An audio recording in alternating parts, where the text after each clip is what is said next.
بسم اللہ الرحمن الرحیم۔ السلام علیکم اسٹوڈنٹس، امید ہے آپ سب خیریت سے ہوں گے۔ کلاس 7 آج آپ کا جو پلانر میں لیکچر نمبر ہے وہ ویک نمبر 7 ہے، ہفتہ نمبر 7 اور لیکچر نمبر 1 ہے۔ ٹھیک ہے، آپ نے اس پر ڈیٹ مارک کرنی ہے پلانر پر، اور آپ کا سبق نمبر جو ہے وہ بھی 7 ہے، ناممکن سے ممکن کا سفر۔ ٹھیک ہے، اس میں ہم دو بھائیوں کے بارے میں یہ کہانی ہے، اور ہوائی جہاز کی ایجاد کے بارے میں بھی ہم جو ہے وہ اس کے بارے میں بھی ہمیں معلومات حاصل ہوں گی، اور رائٹ برادران کے بارے میں پڑھتے ہیں۔ آئیے اس کی ریڈنگ کرتے ہیں۔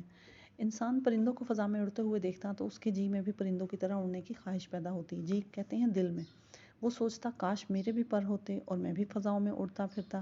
فضا میں اڑنے کے خواب تو بہت سونے دیکھے، بہت لوگوں نے، مگر اس کی تعبیر کیسے ممکن ہو یہ کوئی نہیں جانتا تھا۔ لیکن اس خواب کو پورا کیسے کرنا تھا یہ کوئی نہیں جانتا تھا۔ امریکی فوج 1903 میں ہوائی جہاز بنانے کی کوشش میں مصروف تھی۔ جہاز تو بن گیا مگر یہ اڑان نہ بھر سکا، یعنی کہ یہ پرواز نہ کر سکا۔ ایک امریکی اخبار نیو یارک ٹائمز نے لکھا کہ شاید اڑنے والی مشین بنانے میں 10 لاکھ سال سے لے کر 1 کروڑ سال تک کا عرصہ لگ جائے۔ اس وقت کے جو ہے اخبارات انہوں نے اتنا عرصہ بتایا کہ شاید ایک ہوائی جہاز بنانے میں اتنا عرصہ لگ جائے گا، لیکن ابھی اس بات کو صرف 8 روز گزرے تھے کہ 2 آدمیوں نے یہ ناقابل یقین کارنامہ انجام دے کر اہل دنیا کو حیرت میں ڈال دیا۔ دنیا والوں کو حیرت میں ڈال دیا، حیران کر دیا۔ یہ تھے ولبر رائٹ اور اس کا چھوٹا بھائی آرول رائٹ۔ ان دونوں بھائیوں کی کہانی ہے یہ۔ ولبر رائٹ 16 اپریل 1967 کو امریکی ریاست انڈیانا میں پیدا ہوا، اور اس کا چھوٹا بھائی آرول رائٹ 19 اگست 1871 کو ریاست اوہایو میں پیدا ہوا۔ دونوں بھائی تمام عمر اکٹھے رہے۔ وہ بھائی ہونے کے ناطے گہرے دوست بھی تھے۔ وہ ایک ساتھ رہتے، ایک ساتھ کھیلتے، ایک ساتھ کام کرتے اور ایک ساتھ سوچتے بھی تھے۔ وہ ملٹن رائٹ نامی ایک پادری کے بیٹے تھے۔ رائٹ برادران کے والد اکثر چرچ کے معاملے کے سلسلے میں سفر میں رہتے تھے، یعنی ان کے والد جو ہیں وہ چرچ میں جو ہے وہ پادری تھے، تو اس لیے وہ عموماً باہر ہی رہا کرتے تھے۔ ان کی والدہ کالج کی ایک تعلیم یافتہ خاتون تھی، تعلیم یافتہ پڑھی لکھی۔ وہ ریاضی اور سائنس کی ماہر تھیں، خاص طور پر وہ مختلف آلات کو استعمال کرنے میں بھی مہارت رکھتی تھیں، اور وہ خود بھی کئی چیزیں بناتی تھیں۔ آرول نے اپنے بچپن کے بارے میں لکھا ہے، اس کو آپ نے انڈرلائن کرنا ہے، کہ ہم خوش قسمت ہیں کہ ہم نے ایک ایسے ماحول میں پرورش پائی جہاں بچوں کی حوصلہ افزائی کی جاتی ہے، یعنی ان کو کانفیڈنس دیا جاتا ہے کہ جو چیز ان میں تجسس کو ابھارے، یعنی وہ کیوروسٹی اس میں پیدا کریں، کہ ان میں کام کرنے کی لگن پیدا ہو اور وہ اس کے بارے میں کھوج لگائیں۔ گھر میں پڑھنے کا رجحان غالب تھا۔ ٹھیک ہے، رجحان کا مطلب ہوتا ہے توجہ۔ 2 لائبریریاں بھی ان کے گھر میں موجود تھیں، ان میں سے ایک مذہبی کتابوں پر مشتمل تھی اور دوسری میں عام کتابوں کا ذخیرہ تھا۔ مطالعے سے بھی رائٹ برادران میں پرواز کے بارے میں تجسس ابھرا، یعنی ان میں تجسس یعنی جستجو پیدا ہوئی۔ 1878 میں ملٹن رائٹ اپنے بیٹوں کے لیے کھلونا ہیلی کاپٹر لے کر آیا، یعنی ان کے والد ان کے لیے، دونوں بھائیوں کے لیے ایک کھلونا ہیلی کاپٹر لے کر آئے۔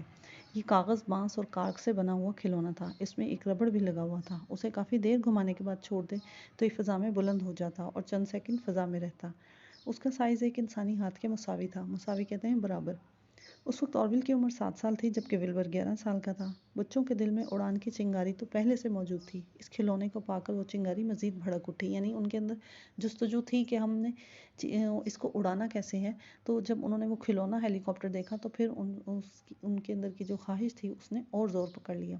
دونوں بھائی اس کھلونے کے ساتھ کھیلتے رہتے۔ یہ کھیل ان کو بہت بھایا، بہت پسند آیا۔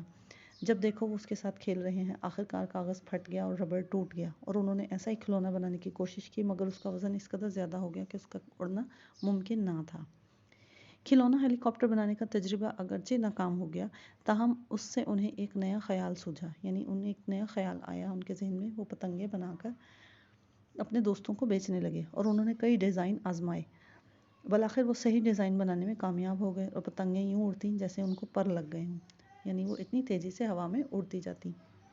1889 میں ولبر کی مدد سے آرول نے ایک پرنٹنگ پریس ڈیزائن کیا۔ پرنٹنگ پریس کہتے ہیں چھاپا خانہ کو۔ وہ اپنے بنائے گئے پریس پر اخبار چھاپتے رہتے تھے۔ 1892 میں انہوں نے سائیکل کی بھی ایک دکان کھولی۔ 4 سال بعد ایک جرمن ہوا باز گلائیڈر اڑانے کی کوشش میں جان سے ہاتھ دھو بیٹھا۔ اس سے بھی رائٹ برادران کے حوصلوں کو تقویت ملی، طاقت ملی، یعنی انہوں نے یہ سوچا کہ اس کا مطلب ہے کہ فضا میں اڑا جا سکتا ہے۔ انہوں نے سوچا انسان کا فضا میں اڑنے کا خواب شرمندہ تعبیر ہو سکتا ہے، یعنی وہ عملی شکل پا سکتا ہے۔ 1900 سے لے کر 1902 تک دونوں بھائی مسلسل تجربات کرتے رہے۔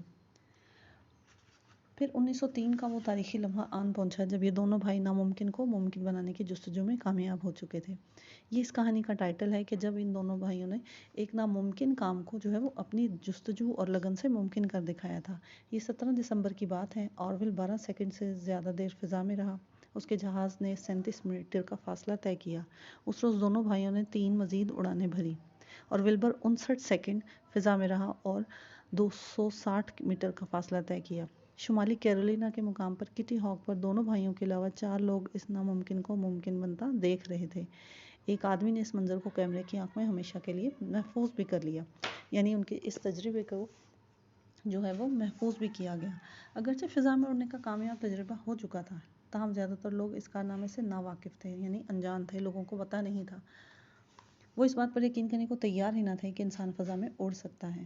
1908 میں ولبر فرانس گیا اور اس نے 90 میٹر کی بلندی پر اڑنے کا عملی مظاہرہ کیا کہ اس نے وہاں پر جو ہے وہ 90 میٹر کی بلندی پر اس نے اڑان بھری۔ ایک فرانسیسی کمپنی ولبر کی اڑنے والی مشین بنانے پر آمادہ ہو گئی۔ جن دنوں ولبر فرانس میں تھا، آرول نے امریکہ میں کامیاب پروازیں کی۔ ان میں سے ایک پرواز 1 گھنٹے تک جاری رہی، یعنی آہستہ آہستہ پھر ان کا سفر جو ہے وہ بڑھتا چلا گیا۔ امریکہ کا جنگی محکمہ رائٹ برادران کا جہاز خریدنے پر تیار ہو گیا۔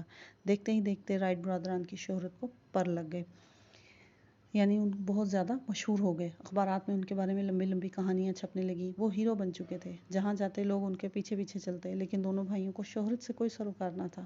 سروکار کہتے ہیں تعلق۔ وہ واپس اپنے قصبے میں آ گئے اور اپنے جہاز کو خوب سے خوب تر بنانے کی کوششوں میں لگ گئے۔ خوب سے خوب تر یعنی بہتر سے بہتر بنانے کی کوششوں میں لگ گئے، اور انہوں نے بہت سے لوگوں کو بھی اڑنا سکھایا۔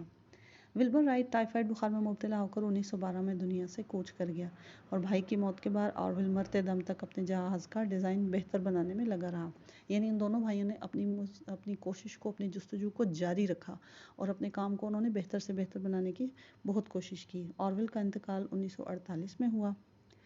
آج ہمارے پاس برق رفتار جہاز موجود ہیں، برق رفتار بجلی کی تیزی جیسے۔ خلائی گاڑیوں نے خلا کی تسخیر کو ممکن بنا دیا ہے، یعنی خلائی گاڑیاں جو ہیں وہ خلا میں پھرتی ہیں۔ لیکن امریکہ کے شہر واشنگٹن کے فضائی اور خلائی عجائب گھر میں رکھا گیا پہلا ہوائی جہاز ہمیں یاد دلا رہا ہے کہ یہ سب رائٹ برادران کے پہلے قدم کی بدولت ممکن ہوا۔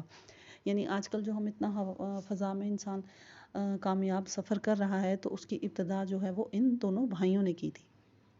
امید ہے آپ کو سمجھ آ گئی ہوگی۔ آپ لوگوں نے مشکل الفاظ کے معنی لکھنے ہیں، اور جو میں نے انڈر لائن کیے ہیں، ہائی لائٹ کیے ہیں، وہ آپ لوگوں نے بھی انڈر لائن کرنے ہیں، اور جو کتاب کے آخر میں دیے گئے مشکل الفاظ کے معنی ہیں آپ لوگوں نے وہ بھی کرنے ہیں، ٹھیک ہے؟ اور اگر آپ کو کچھ سمجھ نہ آئے تو آپ مجھ سے پوچھ سکتے ہیں۔ بہت شکریہ۔